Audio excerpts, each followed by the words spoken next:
ഈ വീഡിയോയിൽ ഇന്ത്യയുമായിട്ട് ബന്ധപ്പെട്ട കുറേ ജിയോ പൊളിറ്റിക്കൽ അപ്ഡേറ്റ്സ് ആണ് നമ്മൾ നോക്കുന്നത്. അപ്പോൾ അതിൽ ചൈന PL-15 എന്ന് പറഞ്ഞ അവരുടെ ഒരു മിസൈൽ, ആ മിസൈൽ ഇപ്പം അതിനെ സ്ക്രാപ്പിലിട്ടിട്ട് അതിന് അപ്ഗ്രേഡഡ് വേർഷൻ ഉണ്ടാക്കാൻ വേണ്ടിയിട്ട് ഇറങ്ങി തിരിച്ചിരിക്കുകയാണ്. അത് അവർ വിജയകരമായിട്ട് പരീക്ഷിച്ചു എന്നാണ് പറയുന്നത്. പക്ഷേ ഇതിനകത്തൊരു കാര്യം മനസ്സിലാക്കണം, ഓപ്പറേഷൻ സിന്ദൂറിൽ ഈ PL-15 എന്ന് പറഞ്ഞ മിസൈലാണ് ഇന്ത്യക്കുള്ളിൽ വന്നിട്ട് വീണിട്ട് പൊട്ടാതെ കിടന്ന സാധനം.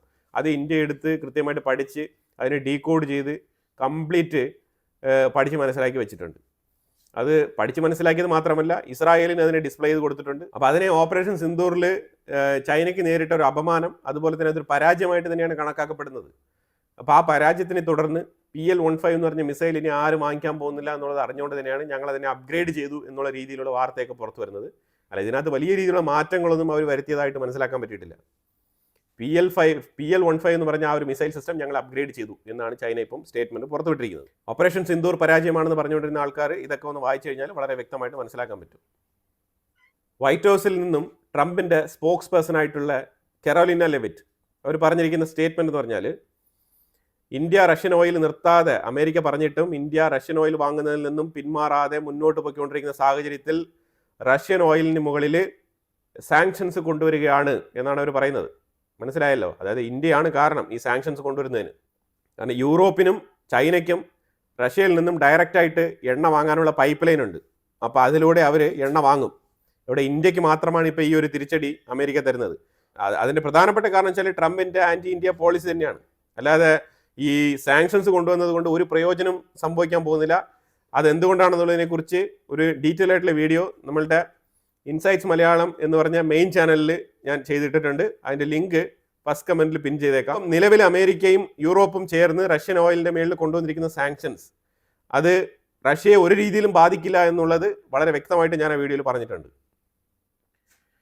നേത്ര MK2 എന്ന് പറഞ്ഞൊരു പ്രോഗ്രാം, ഈ പ്രോഗ്രാമിൻ്റെ കീഴിൽ ഇന്ത്യ അവാക്സ് എയർക്രാഫ്റ്റ്സ്, അതായത് അവാക്സ് മോഡലിലുള്ള എയർക്രാഫ്റ്റ്സ് ആണ് നമ്മൾ ഈ ഒരു പ്രോഗ്രാമിൽ ഉൾപ്പെടുത്തിയിരിക്കുന്നത്. അപ്പോൾ അതിൻ്റെ ഒരു കിലോമീറ്റർ റേഞ്ച്, അതായത് എയർബോൺ ത്രെട്ട് മോണിറ്റർ ചെയ്യാനുള്ള ആ ഒരു പരിധി, അത് ഈ കോർഡിനേറ്റ്സ് എല്ലാം തന്നെ റിസീവ് ചെയ്ത് റഡാർ സ്റ്റേഷനിലേക്ക് അയക്കാനും ഇത് ഡീകോഡ് ചെയ്യാനും എന്തെങ്കിലുമൊക്കെ എയർബോൺ ത്രെട്ട് ഉണ്ടോ എന്നുള്ളത് കണ്ടെത്താനും വേണ്ടിയിട്ടാണ്. എന്തെങ്കിലും ഡ്രോണുകൾ പറന്നു വരുന്നുണ്ടോ, എന്തെങ്കിലും മിസൈലുകൾ വരുന്നുണ്ടോ, എന്തെങ്കിലും ഒബ്ജക്ട്സ് വരുന്നുണ്ടോ, ഇതൊക്കെ എയർബോൺ ത്രെട്ടിൻ്റെ ഭാഗമായിട്ട് ഡിറ്റക്ട് ചെയ്യുന്നതിന് വേണ്ടിയിട്ടാണ് ഈ ഒരു നേത്ര MK2 എന്ന് പറഞ്ഞ ഈ ഒരു പ്രോജക്റ്റ് ഇന്ത്യ ഇനിഷ്യേറ്റ് ചെയ്ത് വെച്ചിരിക്കുന്നത്. അപ്പോൾ അതിൽ നമ്മൾ പുതിയൊരു ഇംപ്ലിമെൻറ്റേഷൻ എന്നുള്ള നിലയിൽ നമ്മൾ അതിൻ്റെ ദൂരപരിധി 500 കിലോമീറ്റർ റേഞ്ചിന് അപ്പുറത്ത് തന്നെ നമുക്ക് കണ്ടെത്താൻ കഴിയും എന്നുള്ള ഒരു ലെവലിലേക്ക് നമ്മൾ ഇതിനെ ഡെവലപ്പ് ചെയ്ത് കൊണ്ടുവന്നിരിക്കുകയാണ്. ഇന്ത്യയുടെ കോമേഴ്സ് മിനിസ്റ്റർ പീയൂഷ് ഗോയൽ അമേരിക്കയുമായിട്ടുള്ള ചർച്ച നല്ല രീതിയിൽ പുരോഗമിക്കുന്നുണ്ട്. ഈ വ്യാപാര ബന്ധവുമായിട്ട് ബന്ധപ്പെട്ട് ഒരു മ്യൂച്വലി ബെനിഫിഷ്യൽ ആയിട്ടുള്ള ഒരു എഗ്രിമെന്റ് തയ്യാറാകുന്നുണ്ടെന്നുള്ള സ്റ്റേറ്റ്മെന്റ് ആണ് പറഞ്ഞിരിക്കുന്നത്. ഇത് പീയൂഷ് ഗോയൽ കുറേ നാളുകൊണ്ടേ പറഞ്ഞുകൊണ്ടിരിക്കുന്ന സ്റ്റേറ്റ്മെന്റ് തന്നെയാണ്. നമ്മൾ റിപ്പീറ്റഡ് ആയിട്ട് പറഞ്ഞിട്ട് കാര്യമില്ല. എന്തായാലും നവംബറിൽ ഇന്ത്യയുമായിട്ട് ഒരു ട്രേഡ് എഗ്രിമെന്റ് നിലവിൽ വരും എന്ന് പറഞ്ഞ സ്ഥിതിക്ക് ഇതിനെ കുറച്ചുകൂടെ ഒരു ക്ലോസ് പ്രോക്സിമിറ്റിയിൽ ഇരുന്ന് നമുക്ക് ചിന്തിക്കാം. ഒരു പക്ഷേ നവംബറോട് കൂടി ഒരു ബൈലേറ്ററൽ ട്രേഡ് എഗ്രിമെന്റ് ഇന്ത്യയും അമേരിക്കയും തമ്മിൽ സാധ്യമാകാനുള്ള എല്ലാ സാധ്യതയും കാണുന്നുണ്ട്. പക്ഷേ ഇതിനകത്ത് ഒരു കാര്യമാണ് പറയാനുള്ളത്, ഇപ്പം റഷ്യയ്ക്ക് മേളിൽ ഇട്ടിരിക്കുന്ന ഒരു സാങ്ഷൻ ഈ ബൈലേറ്ററൽ ട്രേഡ് എഗ്രിമെന്റിനെ ഏത് രീതിയിൽ ബാധിക്കുമെന്ന് നമുക്കറിയില്ല. കാരണം ഇന്ത്യ എടുക്കാൻ പോകുന്ന തീരുമാനം അതിൽ അധിഷ്ഠിതമാണ് ഇതിൻ്റെ ഒരു പ്രോഗ്രസ് എന്ന് പറയുന്നത്. മറ്റുള്ള ചർച്ചകളും കാര്യങ്ങളൊക്കെ ഓക്കെയാണ്. കാരണം ഇന്ത്യയും അമേരിക്കയും തമ്മിൽ ഈ ട്രേഡുമായിട്ട് ബന്ധപ്പെട്ട് വലിയ തർക്കങ്ങളൊന്നുമില്ല. ഈ അഗ്രികൾച്ചർ ഡയറി പ്രോഡക്റ്റുമായിട്ട് ബന്ധപ്പെട്ട വിഷയങ്ങൾ ഒഴിച്ചു നിർത്തി കഴിഞ്ഞാൽ ബാക്കി ഒരു ട്രേഡ് എഗ്രിമെന്റുമായിട്ട് ബന്ധപ്പെട്ട് ഒരു വിഷയങ്ങളുമില്ല, ഒരു തർക്കങ്ങളുമില്ല. അമേരിക്കയ്ക്ക് വേണ്ട രീതിയിലുള്ള അമേരിക്കൻ പ്രോഡക്റ്റുകളുടെ മേലുള്ള ഡ്യൂട്ടി അഡ്ജസ്റ്റ് ചെയ്ത് കൊടുക്കാൻ ഇന്ത്യ ഓൾറെഡി തന്നെ സമ്മതിച്ചിട്ടുള്ളതാണ്. അപ്പോൾ അതുകൊണ്ട് തീർച്ചയായിട്ടും ഈ ട്രേഡുമായിട്ട് ബന്ധപ്പെട്ട കാര്യങ്ങളൊക്കെ പോസിറ്റീവായിട്ട് തന്നെയാണ് റെക്കോർഡ് ചെയ്യപ്പെടുന്നത്.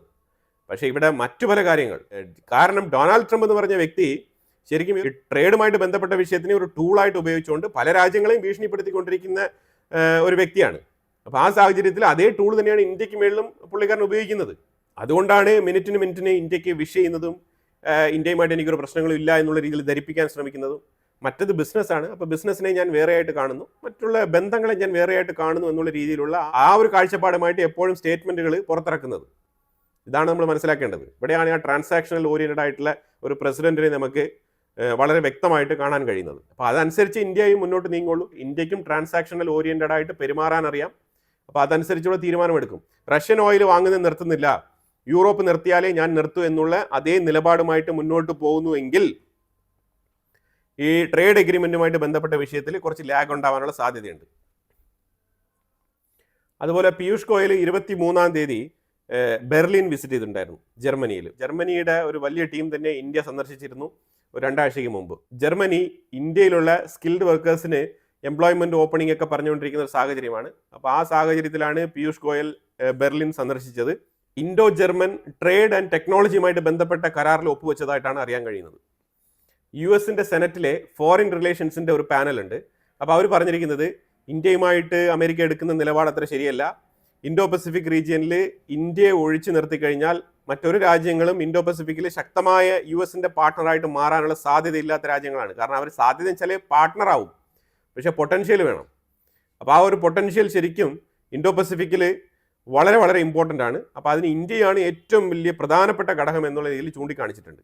പക്ഷേ ഇത് അമേരിക്കയുടെ നിലവിലത്തെ ട്രംപ് അഡ്മിനിന് ഇത് എത്രമാത്രം ഉൾക്കൊള്ളാൻ കഴിയും എന്നുള്ളതാണ് നമുക്ക് അറിയാത്തത്. കാരണം അവർക്കിപ്പോൾ ഇൻഡോ പസഫിക്കോ അല്ലെങ്കിൽ മറ്റുള്ള രാജ്യങ്ങളിലെ സെക്യൂരിറ്റിയോ അല്ലെങ്കിൽ ജപ്പാനോ കൊറിയയോ ഇവർക്കൊക്കെ വാക്കാൽ ഉറപ്പ് കൊടുക്കുന്ന ഒരു പുതിയ രീതിയാണ് ഡൊണാൾഡ് ട്രംപിൻ്റെത്. അല്ലാതെ അമേരിക്കയുടെ മിലിറ്ററി ഫണ്ടിങ്ങോ അല്ലെങ്കിൽ അമേരിക്കയുടെ മിലിറ്ററിയോ മാൻ പവർ ഇതൊന്നും തന്നെ മറ്റൊരു രാജ്യത്തിന് വേണ്ടിയിട്ട് അവരുടെ സെക്യൂരിറ്റിക്ക് വേണ്ടിയിട്ട് നിലനിർത്താൻ തയ്യാറാവാത്തൊരു ഭരണകൂടമാണ് ട്രംപിൻ്റെത്. അപ്പോൾ അതുകൊണ്ട് അവർ മാക്സിമം US-ന്റെ ട്രൂപ്പ് എവിടേക്കൊണ്ട് അതൊക്കെ പിൻവലിച്ച് അമേരിക്കയുടെ ഉള്ളിലേക്ക് കൊണ്ടുപോയി അവരുടെ ഡൊമസ്റ്റിക് സെക്യൂരിറ്റി ഉറപ്പുവരുത്താനാണ് പദ്ധതി ഇട്ടിരിക്കുന്നത്. ഇതൊക്കെ സംസാരിച്ചത് കഴിഞ്ഞ പ്രാവശ്യം സീക്രട്ടായിട്ട് കുറേ ജനറലുകളുടെ മീറ്റിംഗ് വിളിച്ചു കൂട്ടിയിട്ടുണ്ടായിരുന്നു ഡൊണാൾഡ് ട്രംപ്. ആ സാഹചര്യത്തിൽ അവിടെ വെച്ച് പറഞ്ഞതാണ്. അപ്പോൾ അതുകൊണ്ട് അമേരിക്കയുടെ പുറത്ത് വർക്ക് ചെയ്തുകൊണ്ടിരിക്കുന്ന ഡിപ്ലോയ് ചെയ്തിരിക്കുന്ന ആർമിയും കാര്യങ്ങളും ജനറൽസിനെ എല്ലാം അമേരിക്കയുടെ ഉള്ളിലേക്ക് കൊണ്ടുവന്ന് ഡൊമസ്റ്റിക് പർപ്പസിന് വേണ്ടിയിട്ട് ഉപയോഗിക്കാനാണ് ട്രംപ് തീരുമാനിച്ചിരിക്കുന്നത്. ആ സാഹചര്യത്തിലാണ് ഇൻഡോ പസഫിക്കിൻ്റെ ഈ ഒരു പ്രാധാന്യത്തിനെ കുറിച്ച്, ഇന്ത്യയുടെ പ്രാധാന്യത്തിനെ കുറിച്ച് സെനറ്റിൻ്റെ ഉള്ളിലെ ഈ ഒരു ഫോറിൻ കമ്മിറ്റി സൂചിപ്പിച്ചിരിക്കുന്നത്. അതുപോലെ ഇന്നലെ ഞാനൊരു വാർത്ത വായിക്കാനിടയായി. അമേരിക്കയുടെ H-1B വിസയ്ക്ക് മേളിൽ ട്രംപ് കൊണ്ടുവന്ന $1,00,000 എന്ന് പറഞ്ഞ ഒരു ഫീസ് അത് ഒഴിവാക്കും എന്നുള്ള രീതിയിലുള്ള ചില സ്റ്റേറ്റ്മെൻറ്റുകളൊക്കെ കാണാൻ കഴിഞ്ഞിട്ടുണ്ടായിരുന്നു. പല വീഡിയോസും എനിക്ക് കാണാൻ കഴിഞ്ഞിട്ടുണ്ട്. പക്ഷേ അതങ്ങനെയില്ല. ഇത് വൈറ്റ് ഹൗസിലെ സ്പോക്സ് പേഴ്സൺ ആയിട്ടുള്ള കരോലിന ലെവിറ്റ് അതിനെക്കുറിച്ചുള്ള സ്റ്റേറ്റ്മെൻറ്റ് കൂടി പുറത്തിറക്കിയിട്ടുണ്ട്. ട്രംപിൻ്റെ $1,00,000 പുതിയതായിട്ട് അപ്ലൈ ചെയ്യുന്ന H-1B വിസയ്ക്ക് മേളിലുള്ള ആ ഒരു തീരുമാനം അത് സ്ഥായിയായിട്ടുള്ളൊരു തീരുമാനമാണ്. ഇത് റിഫോം കൊണ്ടുവന്നതാണ്. ഈ റിഫോം വളരെ അനിവാര്യമാണെന്നാണ് പുള്ളിക്കാരത്തി പറഞ്ഞു വെക്കുന്നത്. US-ന്റെ ഉള്ളിലുള്ള പല കോടതികളിലും ഇതിനെതിരെ സൂട്ട് ഫയൽ ചെയ്തിട്ടുണ്ട്. പല തരത്തിലുള്ള സംഘടനകൾ, കമ്മിറ്റികൾ H-1B വിസയുമായിട്ട് ബന്ധപ്പെട്ട കാര്യത്തിൽ പല രാജ്യങ്ങളിൽ നിന്നുള്ള റെപ്രസെൻറ്റേറ്റീവ്സും സംഘടനകളെല്ലാം തന്നെ അമേരിക്കയുടെ ഉള്ളിൽ പല കോടതികളിലായിട്ട് സ്യൂട്ട് ഫയൽ ചെയ്തിട്ടുണ്ട്. പക്ഷേ എന്നാലും ട്രംപിൻ്റെ ഈ ഒരു പോളിസിയെ പ്രൊട്ടക്ട് ചെയ്തുകൊണ്ടുള്ള മറുപടിയാണ് വൈറ്റ് ഹൗസിൻ്റെ ഭാഗത്തുനിന്ന് വരുന്നത്. അപ്പോൾ ഗവൺമെൻറ് ഇതിനെതിരെ ശക്തമായിട്ട് ട്രംപിൻ്റെ അഡ്മിനിസ്ട്രേഷൻ ന്യായവാദങ്ങൾ നിരത്തും, അമേരിക്കയുടെ ഉള്ളിലുള്ള കോടതികളെ ധരിപ്പിക്കും. എന്നിട്ട് അവർ ഇതിനെ നടപ്പിലാക്കിയെടുക്കുമെന്നാണ് പറയുന്നത്. പിന്നെ വലിയ വ്യത്യാസങ്ങളൊന്നുമില്ല. നമ്മൾ ഓൾറെഡി പറഞ്ഞ വിഷയങ്ങളൊക്കെ തന്നെയാണ് ഈ ഒരു H-1B വിസയിലുള്ളത്. റിന്യൂ ചെയ്യുന്ന ആൾക്കാർക്കോ അല്ലെങ്കിൽ നിലവിൽ H-1B വിസയിൽ അമേരിക്കയുടെ ഉള്ളിൽ വർക്ക് ചെയ്തുകൊണ്ടിരിക്കുന്ന ആൾക്കാർക്കോ ഒന്നും തന്നെ ഇത് ബാധകമല്ല. പുതുതായിട്ട് H-1B വിസ അപ്ലൈ ചെയ്യുന്ന ആൾക്കാർക്കാണ് ബാധകം. അതിൽ ചില പ്രൊഫഷണൽസിന് എക്സംഷനും ഉണ്ട്. അതായത് ഡോക്ടേഴ്സ്, നഴ്സസ്, ഇതേപോലത്തെ അവർക്ക് വളരെ അത്യാവശ്യമായിട്ടുള്ള കാറ്റഗറിയിൽ, അതായത് ഈ ഒരു സർവീസ് കാറ്റഗറിയിൽ ജോലി ചെയ്യുന്ന ആൾക്കാരുമായിട്ട് ബന്ധപ്പെട്ട് ചില എക്സംഷൻസ് ഉണ്ട് ഈ ഒരു കേസിൽ. അതല്ലാതെ മറ്റ് കോമൺ ആയിട്ട് H-1B വിസ അപ്ലൈ ചെയ്യുന്നെങ്കിൽ അതിന് തീർച്ചയായിട്ടും ഈ ഒരു $1,00,000 വൺ ടൈം ഫീ അത് വേണ്ടി വരുമെന്നാണ് പറയുന്നത്. തഹ്രീക്ക് താലിബാൻ എന്ന് പറഞ്ഞ സംഘടനയെ ബാൻ ചെയ്തിരിക്കുകയാണ് പാകിസ്ഥാൻ. അവരിപ്പോഴാണ് അവരെ നിരോധിക്കുന്നത്. ഇതുവരെ നിരോധനം കൊണ്ടുവരാൻ കഴിഞ്ഞിട്ടില്ല. പക്ഷേ ഈ ആൻറ്റി ടെറർ ലോയുമായിട്ട് ബന്ധപ്പെട്ട് പാകിസ്ഥാൻ്റെ ഉള്ളിൽ പ്രതിഷേധങ്ങളൊക്കെ ഉണ്ടായിരുന്നു. അതിനെ തുടർന്ന് തന്നെയാണ് ഈ ഒരു സാങ്ഷൻസ് കൊണ്ടുവന്നിരിക്കുന്നത് പാകിസ്ഥാൻ്റെ ഉള്ളിൽ. പക്ഷേ തഹ്രീക്ക് താലിബാനുകൾ ഇനി ശക്തമായ രീതിയിൽ ആക്രമണം തുടരും. കാരണം ഈ സാങ്ഷൻസ് കൊണ്ടുവന്ന സ്ഥിതിക്ക് ആ ഒരു ദേഷ്യത്തിലും കൂടി ആക്രമണം കൂടാനുള്ള സാധ്യതയുണ്ട്. ഈ അമേരിക്ക റഷ്യൻ എണ്ണയ്ക്ക് മേളിൽ കൊണ്ടുവന്നിരിക്കുന്ന സാങ്ഷൻസിനെ കുറിച്ച് വ്ളാഡിമിർ പുടിൻ ഒരു സ്റ്റേറ്റ്മെൻറ്റ് പുറത്തിറക്കിയിട്ടുണ്ട്. ആ സ്റ്റേറ്റ്മെൻറ്റ് എന്ന് പറഞ്ഞാൽ ഇതൊരു അൺഫ്രണ്ട്ലി മൂവാണ്. അമേരിക്കയുടെ സൈഡിൽ നിന്ന് ഉണ്ടായ ഒരു അൺഫ്രണ്ട്ലി മൂവാണ്. പിന്നെ മെച്യൂർഡ് ആയിട്ടുള്ള ആൾക്കാർ ഈ രീതിയിൽ പ്രഷർ അപ്ലൈ ചെയ്തുകൊണ്ടിരിക്കുന്ന സമയത്ത് പ്രതികരിക്കാറില്ല. മനസ്സിലായോ? വളരെ മെച്യൂർഡ് ആയിട്ടുള്ള സ്റ്റേറ്റ്മെൻ്റ് ആണ്. ഈ രീതിയിൽ പ്രഷർ നമ്മളുടെ മേളിൽ ഇട്ടുകൊണ്ടിരിക്കുന്ന സമയത്ത് ഞങ്ങൾ പ്രതികരിക്കാറില്ല. പിന്നെ റഷ്യ-US റിലേഷൻസ് അത് എൻഹാൻസ് ചെയ്യും. റഷ്യയും അമേരിക്കയും തമ്മിലുള്ള ബന്ധം അത് ഈ സാങ്ഷൻസ് കൊണ്ട് തടയാൻ പറ്റുന്ന ഒരു വിഷയമല്ല. കാരണം അതിലുപരിയായിട്ടുള്ള വ്യാപാര ബന്ധം അമേരിക്കയും റഷ്യയും തമ്മിലുണ്ട്. യുറേനിയം ഉൾപ്പെടെയുള്ള അലുമിനിയം പോലത്തെ കാര്യങ്ങളെല്ലാം തന്നെ ഇപ്പോഴും അമേരിക്ക വാങ്ങുന്നുണ്ട്. അപ്പോൾ അതുകൊണ്ട് അത് നിർത്താനൊന്നും കഴിയില്ല. കാരണം എസെൻഷ്യൽ ആയിട്ടുള്ള സാധനങ്ങളാണ്. ഇനി ഈ റെയർ എർത്ത് എലമെൻസുമായിട്ട് ബന്ധപ്പെട്ട വിഷയത്തിൽ ഓസ്ട്രേലിയയുമായിട്ട് സൈൻ ചെയ്തിട്ടുണ്ട്. 8.5 ബില്യൺ US$ വർത്ത് വരുന്ന എഗ്രിമെൻ്റാണ് സൈൻ ചെയ്തത്. അപ്പോൾ ഇതിനകത്തൊരു മണ്ടത്തരമുണ്ട്. ഓസ്ട്രേലിയ അമേരിക്കയ്ക്ക് റെയർ എർത്ത് എലമെൻറ്റ്സ് എല്ലാം തന്നെ ക്ലിയർ ചെയ്ത് കൊടുക്കാൻ വേണ്ടിയിട്ട് ഏതായാലും 1 ഇയർ പിടിക്കും. ചൈനയുടെ നിന്ന് എന്തൊക്കെ മേടിച്ചുകൊണ്ടിരിക്കുന്നോ അതെല്ലാം തന്നെ അമേരിക്കയുടെ ഉള്ളിലേക്ക് റീപ്ലേസ് ചെയ്യാൻ, ചൈനയെ റീപ്ലേസ് ചെയ്യാൻ 1 ഇയർ കൊണ്ട് സാധിക്കുമെന്നാണ് ഡൊണാൾഡ് ട്രംപ് പ്രതീക്ഷിക്കുന്നത്. അത് തന്നെ വളരെ ഷോർട്ട് പീരീഡാണ്. ഈ ഷോർട്ട് പീരീഡിൽ ഇത് സാധിക്കില്ല, അത് എല്ലാവർക്കും അറിയാവുന്ന കാര്യമാണ്. ഇനിയിപ്പം കോമഡി എന്താണെന്ന് വെച്ചാൽ എല്ലാ രാജ്യങ്ങളിലുള്ള ലാൻഡിലും പലതരത്തിലുള്ള എലമെൻറ്റ്സ് ഉണ്ട്, ഇല്ലാതില്ല. പക്ഷേ ഇതിനെ ക്ലീൻ ചെയ്ത് എടുക്കുക എന്നുള്ളൊരു പ്രോസസ്സ് ഉണ്ട്. ആ ക്ലീനിങ് പ്രോസസ്സാണ് ഏറ്റവും വലിയ ചാലഞ്ച് സൃഷ്ടിക്കുന്നത്. അത് ഏറ്റവും കൂടുതൽ എഫിഷ്യൻ്റ് ആയിട്ട് ഈ ഒരു ക്ലീനിങ് പ്രോസസ്സ് നടത്തുന്നത് ചൈനയാണ്. ഇപ്പോൾ ഓസ്ട്രേലിയയിൽ തന്നെ പലതരത്തിലുള്ള റെയർ എർത്ത് എലമെൻറ്റ്സിൻ്റെയും ആ ഒരു റോ മെറ്റീരിയൽസ് ചൈനയിലേക്ക് കൊടുത്തയച്ച് അവിടെ നിന്ന് ഫിൽട്ടർ ചെയ്താണ് തിരിച്ച് അവർ ഓസ്ട്രേലിയയിൽ കൊണ്ടുപോകുന്നത്. അപ്പോൾ ഈ സാഹചര്യത്തിൽ ഇനി ഓസ്ട്രേലിയയിൽ നിന്നും കൊണ്ടുവരുന്ന ഈ റോ മെറ്റീരിയൽസ് ചൈന ഞങ്ങൾ ഇനി ഇത് ഫിൽട്ടർ ചെയ്ത് തരില്ല എന്ന് പറഞ്ഞു കഴിഞ്ഞാൽ എന്ത് ചെയ്യും? അപ്പോഴും അമേരിക്കയ്ക്ക് കിട്ടാൻ പോകുന്നത് വലിയ രീതിയിലുള്ള പണിയാണ്. ഇത് ഇന്ന് ചിന്തിക്കാൻ ശ്രമിച്ചു കഴിഞ്ഞാൽ ട്രംപിന് ഇത് മനസ്സിലാവും. അപ്പം അതുകൊണ്ട് ഈ ഒരു സാങ്ഷനുമായിട്ട് ബന്ധപ്പെട്ട വിഷയത്തിൽ പുടിൻ പറഞ്ഞിരിക്കുന്നത് നിലവിൽ ഇപ്പോൾ അപ്ലൈ ചെയ്തിരിക്കുന്ന സാങ്ഷൻസ് ഞങ്ങളെ ഒരു രീതിയിലും ബാധിക്കില്ല എന്നാണ് പുടിൻ പറഞ്ഞിരിക്കുന്നത്. ഇത് തന്നെയാണ് നമുക്ക് പറയാനുള്ളത്. ഈ ലഷ്കർ എന്ന് പറയുന്ന സംഘടന ഉണ്ടല്ലോ, അവരിപ്പോൾ സ്ത്രീകളെ ഹയർ ചെയ്ത് അവർക്ക് തീവ്രവാദ പരിശീലനം കൊടുത്തുകൊണ്ടിരിക്കുകയാണ്. ലഷ്കർ എന്ന് പറയുന്ന സംഘടന പാകിസ്ഥാനിൽ കശ്മീരിൻ്റെ ഉള്ളിലൊക്കെ ഏറ്റവും കൂടുതൽ ആക്രമണം അയച്ചുവിടുന്ന സംഘടനയാണ് ഈ ലഷ്കർ. ഇവരാണ് ഈ പഹൽഗാം ആക്രമണത്തിൻ്റെ പുറകിലുള്ള ആൾക്കാർ. അപ്പോൾ ഇതിലൊരു വിഷയം മനസ്സിലാക്കേണ്ടത്, ഇവർ ലാഹോറിൽ മാസീവായിട്ടുള്ള ഒരു റാലി സംഘടിപ്പിക്കുകയാണ്. പാകിസ്ഥാൻ തീവ്രവാദത്തിനെ എത്രമാത്രം പ്രോത്സാഹിപ്പിക്കുന്നു എന്നുള്ളതിൻ്റെ തെളിവാണിത്.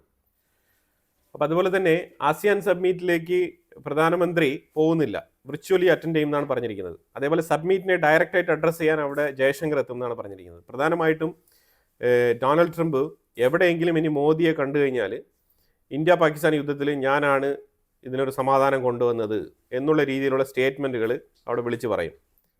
അപ്പോൾ ഇന്ത്യക്കാണെങ്കിൽ ട്രംപിൻ്റെ ഈ ഒരു സ്റ്റേറ്റ്മെൻറ്റിനെ പൊതുവേദിയിൽ വെച്ച് ഗണ്ണിച്ച് സംസാരിച്ച് അപമാനിച്ച് വിടാൻ താല്പര്യമില്ല.